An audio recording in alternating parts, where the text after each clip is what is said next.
வடக்கு கிழக்கு பகுதிகளில் ஆபத்தாக மாறும் பெரும் புயல். ரணில் வகுத்த பாதையில் அனுர செல்வதாக குற்றச்சாட்டு. தொடரும் சீரற்ற காலநிலை. அஸ்வெசும கொடுப்பனவு தொடர்பில் வெளியான அறிவித்தல். மாவீரரான மகனுக்காக சுடரேற்றிவிட்டு வீடு திரும்பிய தந்தை உயிரிழப்பு. மனதை உருக்கும் சம்பவம். யாழில் ஆலய பூசகரை கட்டி வைத்து பாரிய கொள்ளை.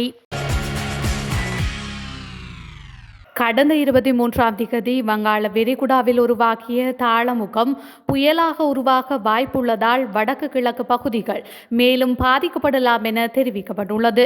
தற்பொழுது திருகோணமலைக்கும் முல்லைத்தீவுக்கும் இடைப்பட்ட பகுதியிலிருந்து கிட்டத்தட்ட 90 கிலோமீட்டர் தூரத்தில் இந்த ஆழ்ந்த காற்றழுத்த தாழ்வு மண்டலத்தின் மையம் காணப்படுகின்றது. இது புயலாக மாறினால் தற்பொழுது வடக்கு கிழக்கு மாகாணங்களில் நிலவும் சீரற்ற காலநிலை மேலும் மோசமடைய வாய்ப்புள்ளதாக தெரிவிக்கப்பட்டுள்ளது. மேலும் வடக்கின் 5 மாவட்டங்களிலும் கிழக்கின் குறிப்பாக திருகோணமலை மாவட்டத்திலும் பெய்து வரும் கனமழை இன்று நண்பகல் வரை தொடர்வதற்கான வாய்ப்புள்ளது. அத்துடன் இந்த தாளமுகம் புயலாக மாற்றமடைந்த பின்னர் கடற்கரை ஓரங்களில் மணிக்கு 40 முதல் 60 வரை கிலோமீட்டர் வேகத்தில் காற்று வீசக்கூடும் என கூறப்படுகின்றது.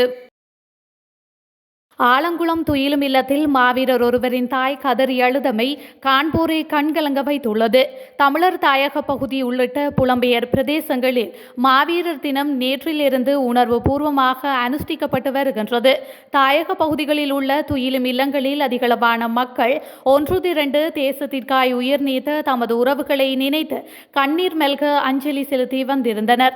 இந்த நிலையில் மல்லாவி ஆலங்குளம் துயிலும் இல்லத்திலும் தொடரும் சீரற்ற காலநிலைக்கு மத்தியில் மாவீரர் நாள் நினைவேந்தல் உணர்வெழுச்சியுடன் இடம்பெற்றுள்ளது.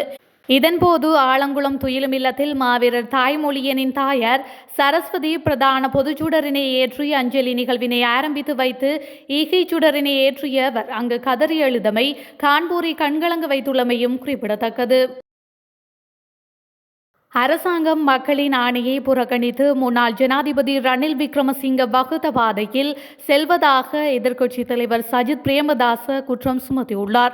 கொழும்பில் ஊடகங்களுக்கு கருத்து தெரிவித்த பிரேமதாச பொதுமக்களுக்கு நன்மை பயக்கும் வகையில் சர்வதேச நாணய நிதியத்தின் ஆதரவுடன் கூடிய புதிய திட்டம் வாக்குறுதியளிக்கப்பட்டது. எனினும் அரசாங்கம் சர்வதேச நாணய நிதியத்தின் கட்டளைகளுக்கு அடிபணிந்து குடிமக்களுக்கு உறுதியான நிவாரணங்களை வழங்க தவறிவிட்டது என்று குறிப்பிட்டார்.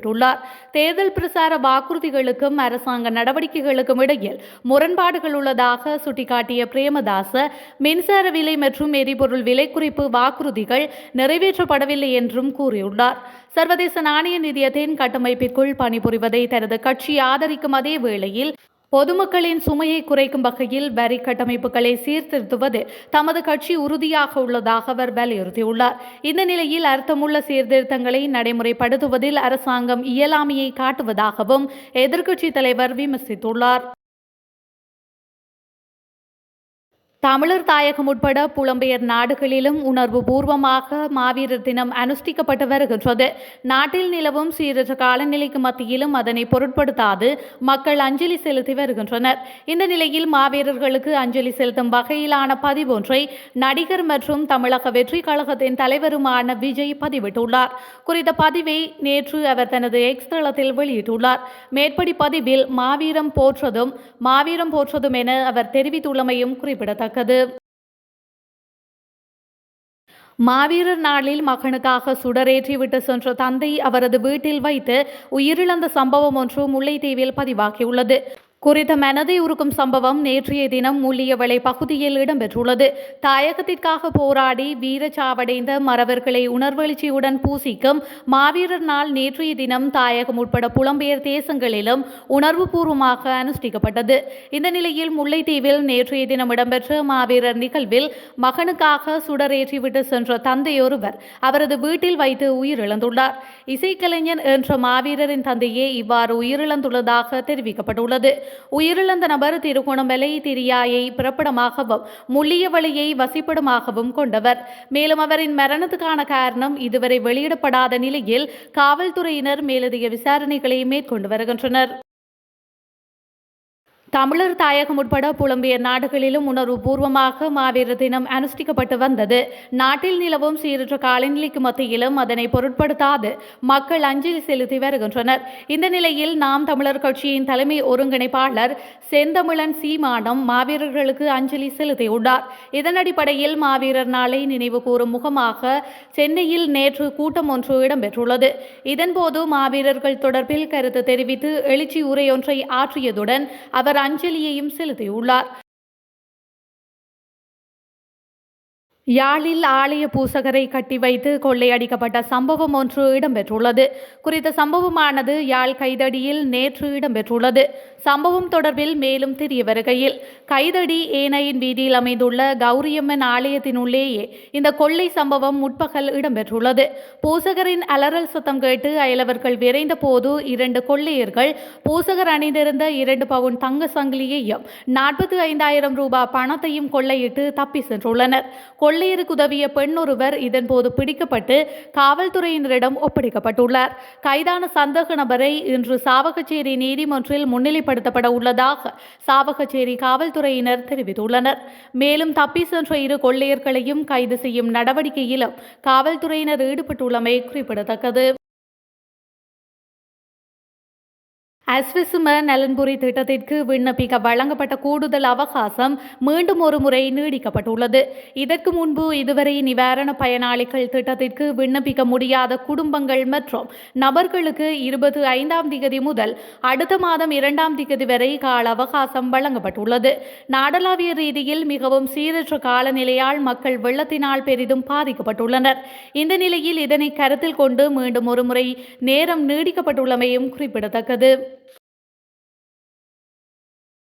சபாநாயகர் அசோகர் ரன்வல தலைமையில் நாடாளுமன்றில் நடைபெற்ற கட்சித் தலைவர்கள் கூட்டத்தின் போது தீர்மானிக்கப்பட்டதன் அடிப்படையில் நாடாளுமன்றம் டிசம்பர் 3 தொடக்கம் 6ஆம் திகதி வரை கூடும் என நாடாளுமன்ற செயலாளர் குஷானி ரோகணதீர தெரிவித்துள்ளார். அதன்படி செவ்வாய்க்கிழமை டிசம்பர் 3ஆம் திகதி ஜனாதிபதியினால் அண்மையில் நாடாளுமன்றத்தில் முன்வைக்கப்பட்ட அரசாங்க கொள்கை அறிக்கை மீதான பிரேரணை முற்பகல் 9:30 மணி முதல் மாலை 5:30 மணி வரை விவாதத்திற்கு எடுத்துக் கொள்ளப்பட உள்ளது. புதன்கிழமை டிசம்பர் 4ஆம் திகதி முற்பகல் 9:30 மணி முதல் மாலை 5 மணி வரை இந்த விவாதம் தொடரும் என்றும் பிரேரணை மீதான விவாதம் மாலை 5 மணிக்கு நடைபெறும் என்பதை கட்சித் தலைவர்கள் ஏற்றுக்கொண்டனர். இந்த நிலையில் 2025ஆம் ஆண்டின் முதல் 4 மாதங்களுக்கான கணக்கு வாக்கெடுப்பு மீதான தீர்மானத்தின் மீதான விவாதத்தை டிசம்பர் 5 மற்றும் 6ஆம் திகதிகளில் முற்பகல் 9:30 மணி முதல் மாலை 9:30 மணி வரை நடாத்தவும் தீர்மானிக்கப்பட்டுள்ளது. நாடாளுமன்ற அறிக்கையின்படி அரசாங்கத்திற்கும் எதிர்க்கட்சிகளுக்கும் இடையிலான விவாத நேரத்தை ஒதுக்குதல், குழுக்களில் அரசாங்க மற்றும் எதிர்க்கட்சி பிரதிநிதிகளின் அமைப்பு, தெரிவுக்குழுவை நிறுவுதல் மற்றும் பொருத்தமான வேட்புமனுக்களை சமர்ப்பித்தல், உருவாக்கம் குறித்தும் கலந்துரையாடப்பட்டது.